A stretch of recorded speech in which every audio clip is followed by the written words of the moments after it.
Breaking news కర్రెగుట్టల అటవీ ప్రాంతాన్ని బలగాలు ఆధీనంలోకి తెచ్చుకుంటున్నాయి. ఎక్కడ ఏ క్షణమైనా భారీ ఎన్కౌంటర్ జరిగే అవకాశం ఉందని సమాచారం. ఇప్పటికే 3 బేస్ క్యాంపులు ఏర్పాటు పూర్తయింది. దోబే కొండలు, నీలం సరాయి కొండల్లో ఫార్వర్డ్ బేస్ క్యాంపులు సిద్ధమయ్యాయి. డ్రోన్ల కోసం ప్రత్యేక సిగ్నలింగ్ టవర్ల నిర్మాణం కూడా పూర్తి చేశాయి.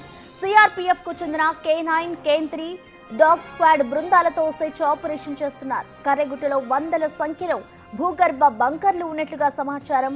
వాటిని గుర్తించేందుకు స్పెషల్ ఆపరేషన్ చేపట్టనున్నారు.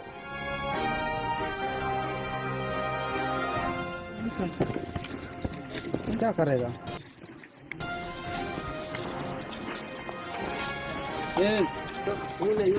ऐसी वाला तो खड़ा है लग रही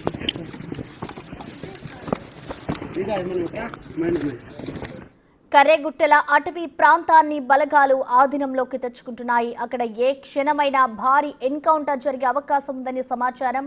ఇప్పటికే 3 బేస్ క్యాంపులు ఏర్పాటు పూర్తయింది.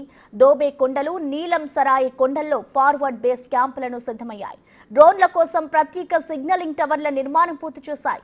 సిఆర్పీఎఫ్ కు చెందిన K9, K3 డాగ్ స్క్వాడ్ బృందాలతో సెర్చ్ ఆపరేషన్ చేస్తున్నారు.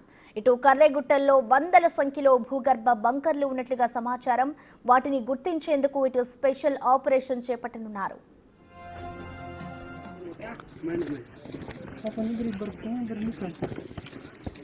क्या करेगा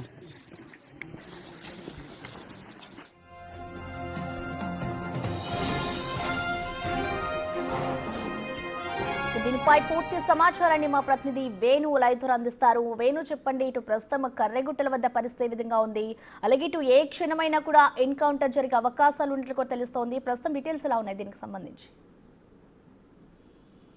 ఎస్ ప్రసన్న, మొత్తంగా కర్రెగుట్టల ప్రాంతము దాని చివరు గుట్టలన్నీ కలుపుకుంటే 300 చదరపు కిలోమీటర్ల పరిధి లోపల ఈ గుట్టలు విస్తరించినాయి. అందులోపల దాదాపు 200 కిలోమీటర్ల పైగా ఉన్నటువంటి 3 వైపుల ప్రధాన కర్రెగుట్టల కొండకు ఉన్నటువంటి 3 వైపులా నీలం సరాయి గుట్ట, దోబే గుట్ట, అదేవిధంగా కుప్పగుట్ట 3 దాని చుట్టూ ఆవరించి ఉంటాయి. ఈ 3 కొండల్ని కూడా ప్రస్తుతము సాయుధ బలగాలు తమ ఆధీనంలోకి తీసుకొచ్చాయి. అందులో 2 ఫార్వర్డ్ బేస్ క్యాంపులతో పాటు ఆలుబాక శివారు కుప్పగుట్టపై కూడా మరొక క్యాంపు నిన్నటితో పూర్తిగా సిద్ధమయ్యేట్లా కూడా సాయుధ బలగాలు చెప్తున్నాయి. దాంతోపాటు ఈ బేస్ క్యాంపుల వద్ద ప్రధానంగా డ్రోన్లకు సంబంధించిన టవర్స్ ఏర్పాటు చేయడము, సెల్ ఫోన్ సంబంధించిన సిగ్నలింగ్ వ్యవస్థను ఏర్పాటు చేయడంతో పూర్తిగా అక్కడ ఏం జరిగినా కూడా బలగాలు వెంటనే బ్యాకప్ తీసుకొని అక్కడికి వెళ్ళడానికి సంసిద్ధం అయ్యేట్టుగా కూడా పూర్తి స్థాయి టెక్నికల్ గా ఆడ పూర్తి స్థాయి ఏర్పాట్లు అయ్యాయి. ఇక మరోవైపు కర్రెగుట్టల ప్రాంతం అనేది ప్రధానంగా ఇప్పుడు దాన్ని టార్గెట్ చేసుకొని సాయుధ బలగాలు కర్రెగుట్ట వైపు వెళ్తున్నాయి. అందులో నిన్నటి నుండి 4 హెలికాప్టర్ల లోపల కర్రెగుట్ట ప్రాంతంపై అనువైన చోటును వెతుక్కొని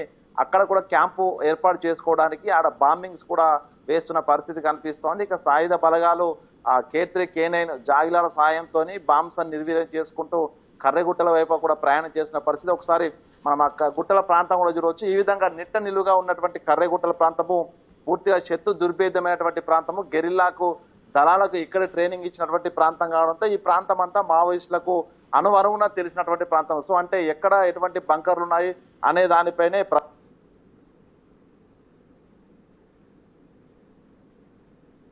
ఏ సొరంగాలు ఎక్కడికి దారి తీస్తాయో కూడా ఎవరికి తెలియని పరిస్థితుంది. అంటే ఈ గుట్టల్లోనే దాదాపు హిడ్మాకు చెందినటువంటి దళాలు, సీనియర్ నేతలు, అదే విధంగా కేంద్ర కమిటీకి సంబంధించిన నేతలంతా కూడా కొంత అనారోగ్య పరిస్థితుల కారణంతో ఈ గుట్టల్లోని బంకరాలోనే గత సంవత్సరాల కాలంగా ఇంట్లోనే ఉంటున్నారు. వాళ్ళకి సరిపడా నిత్యావసర సరుకులు, మెడిసిన్స్ అన్ని కూడా ఈ గుహల్లో ఉన్నటువంటి సేఫ్ జోన్ల లోపలనే ఏర్పాటు చేసినటువంటి సమాచారం అయితే పక్కా సమాచారం నిఘా వర్గాలకు ఉంది. అందుకే ఫిబ్రవరి మొదటి వారం నుంచే ఈ గుట్టలపై ఫోకస్ పెంచినటువంటి బలగాలు పూర్తిగా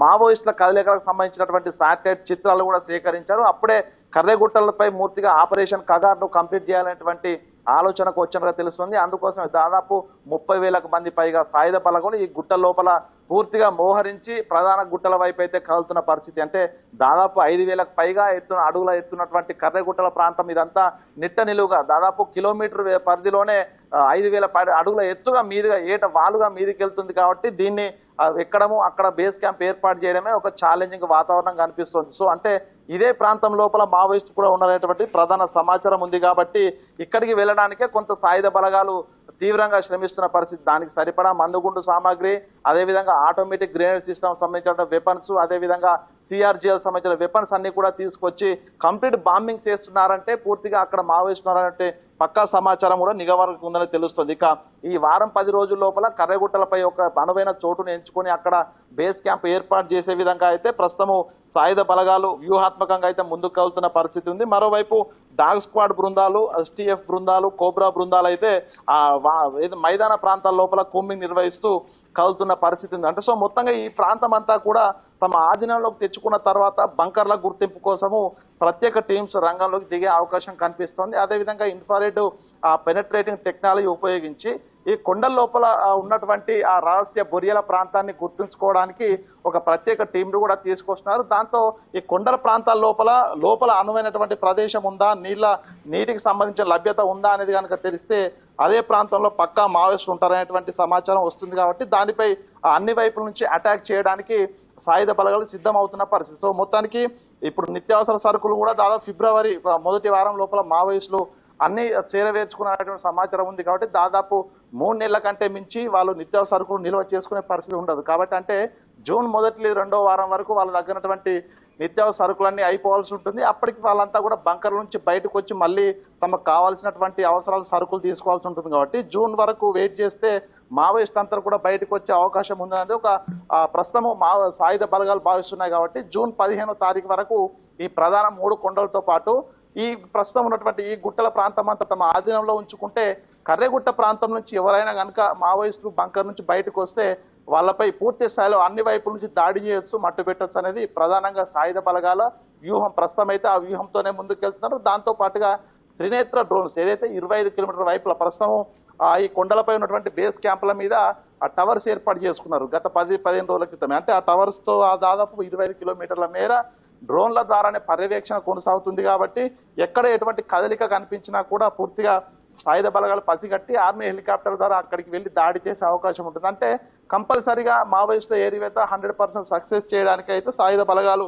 మరొక 10-15 రోజుల లోపల పూర్తి సన్నద్ధత వస్తుంది. ఆ తర్వాత బంకర్లపై దృష్టి పెట్టే అవకాశం ఉంది. కర్రెగుట్టలపై బాంబింగ్స్ ద్వారా వాళ్ళ రహస్య స్థావరాలని కూడా ధ్వంసం చేసే అవకాశం ఉంటుంది. సో మొత్తానికి జూన్ మాసం వరకు మాత్రం పూర్తి స్థాయి లోపల వేణు చూసుకుంటే ఇప్పుడు కర్రెగుట్ట ప్రాంతం అంతా కూడా ఇటు బలగాల ఆధీనంలోకి తెచ్చుకునేందుకు ప్రయత్నం చేస్తున్నారు. సో దీనికి బట్టి చూస్తే ఇటు బంకర్లు కూడా ఉన్నట్లు కూడా తెలుస్తోంది.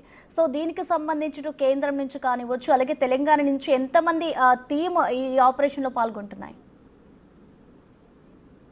మొత్తంగా ఇప్పటి వరకు ఉన్నటువంటి ఆపరేషన్లు మాత్రం ప్రధానంగా సెంట్రల్ సంబంధించిన ఫోర్సెస్ మాత్రమే ఈ యొక్క ఆపరేషన్ లో పాల్గొన్నాయి. తెలంగాణ పోలీసులకు ఎటువంటి సంబంధం లేకుండానే సాయుధ బలగాలు ఈ ఆపరేషన్ కొనసాగిస్తున్నాయి. అందులోనూ తెలంగాణకు సంబంధించి ఇక్కడ ప్రభుత్వము కాంగ్రెస్ ప్రభుత్వం ఉండడంతో బీజేపీ కూడా కొంత ఇక్కడి వ్యతిరేకత వస్తున్నటువంటి భావనతోనే పూర్తిగా సెంట్రల్ బలగాలను, ఛత్తీస్గఢ్ బలగాలను, ఎస్టీఎఫ్, డిఆర్జీ, అదేవిధంగా కోబ్రా, సిఆర్పిఎఫ్ ఈ బలగాలు మాత్రమే ప్రస్తుతము కుమిలి లోపల సంబంధించిన బెటాలియన్స్ ఇక్కడ పహార మాత్రమే కాస్తున్నాయి. ఇక్కడ ఎటువంటి కూంబింగ్ ఎఫెక్ట్ కూడా చేయట్లేదు. ఎందుకంటే ఈ ప్రాంతం అంతా తెలంగాణ పరిధి లోపలికి వస్తుంది. కాబట్టి ఈ ప్రాంతంలో ఎన్కౌంటర్ జరిగితే తిరిగి ఇక్కడ నుంచి వ్యతిరేకత ఎక్కువయ్యే అవకాశం ఉంటుంది. కాబట్టి పూర్తిగా ఇటువైపు నుంచి మావోయిస్టు పారిపోకుండా మాత్రమే కట్టడి చేయడానికి బలగాలు మోహరించారు. కానీ కూంబింగ్ అంతా కూడా ఛత్తీస్గఢ్ శివారు నుంచి పూజారి కాంకేర్ నుంచి మొదలుకుంటే ఆ గుట్టల వైపుగా వస్తూ ప్రధానంగా కర్రెగుట్టల మెయిన్ సెంటర్ వరకు అయితే వస్తున్నటువంటి పరిస్థితి. సో దీని లోపల ఇప్పటి వరకు దాదాపుగా సిఆర్పిఎఫ్ సంబంధించిన బెటాలియన్, ఒక్కొక్క బెటాలియన్ కు 1000 నుంచి 12 మంది సాయుధ బలగాలు ఉంటుంది. ఆ బెటాలియన్లే దాదాపు 14 బెటాలియన్లు సిఆర్పిఎఫ్ సంబంధించిన బలగాలు, కోబ్రా బలగాలు, ఎస్టీఎఫ్, ఛత్తీస్గఢ్ ఫోర్సు, మొత్తంగా చూసుకుంటే 30,000 మందికి పైగా బలగాలు ప్రస్తుతము అడవినైతే జల్లెడ పడుతున్న పరిస్థితి. మొత్తానికి ఇప్పటి వరకు కూడా ఎటువంటి క్రాస్ ఫైర్ జరగకున్నప్పటికీ కూడా మరికొద్ది రోజుల్లోనే ఎన్కౌంటర్ జరిగే అవకాశం ఉంది. ఎందుకంటే పూర్తిగా సాయుధ బలగాలు చొచ్చుకొని పోతున్న నేపథ్యం లోపల బంకర్ల వైపు కూడా వెళ్లే అవకాశం ఉంటుంది. కాబట్టి మావోయిస్టులు కూడా దీనికి ప్రతిగా స్పందించే అవకాశం ఉంటుంది. కానీ త్వరలోనే ఇక్కడ భారీ స్థాయి ఎన్కౌంటర్ జరుగుతుందని ఒక చర్చ అయితే ప్రస్తుతం జరుగుతున్న పరిస్థితి ఉంది. Prasanna. Right Venu, thank you.